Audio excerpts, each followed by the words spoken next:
सच्चा प्यार सुंदरता का मोहताज नहीं। एक आदमी ने एक बहुत ही खूबसूरत लड़की से शादी की। शादी के बाद दोनों की जिंदगी बहुत प्यार से गुजर रही थी। वह उसे बहुत चाहता था और उसकी खूबसूरती की हमेशा तारीफ किया करता था। लेकिन कुछ महीनों के बाद लड़की चर्म रोग से ग्रसित हो गई और धीरे धीरे उसकी खूबसूरती जाने लगी। खुद को इस तरह देख उसके मन में डर समाने लगा कि यदि वह बदसूरत हो गई तो उसका पति उससे नफरत करने लगेगा और वह उसकी नफरत बर्दाश्त नहीं कर पाएगी। इस बीच एक दिन पति को किसी काम से शहर से बाहर जाना पड़ा।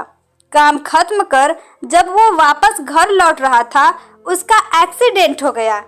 एक्सीडेंट में उसने अपनी दोनों आंखें खो दी, लेकिन इसके बावजूद भी उन दोनों की जिंदगी सामान्य तरीके से आगे बढ़ती रही।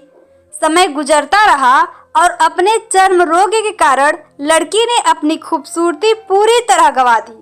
वह बदसूरत हो गई, लेकिन अंधे पति को इस बारे में कुछ भी पता नहीं था, इसलिए इसका खुशहाल जीवन पर इनके कोई प्रभाव नहीं पड़ा।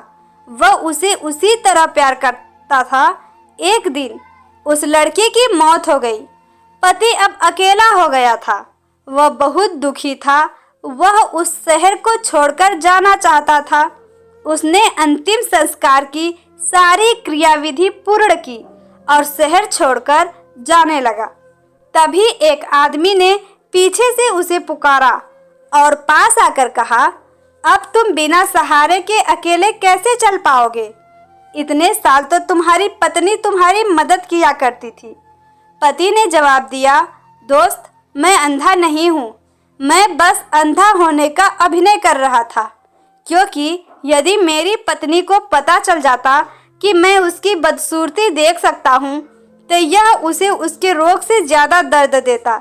इसलिए मैंने इतने साल अंधे होने का दिखावा किया। वह बहुत अच्छी पत्नी थी, मैं बस उसे खुश रखना चाहता था। इस कहानी से हमें यही सीख मिलती है, खुश रहने के लिए हमें भी एक दूसरे की कमियों के प्रति आंखें बंद कर लेनी चाहिए और उन कमियों को नज़रअंदाज कर देना चाहिए। आशा करती हूँ दोस्तों हमारी कहानी आपको पसंद आई होगी। हमारी कहानी को लाइक और चैनल पे नए हो तो चैनल को सब्सक्राइब करना बिल्कुल भी ना भूलें। Thank you.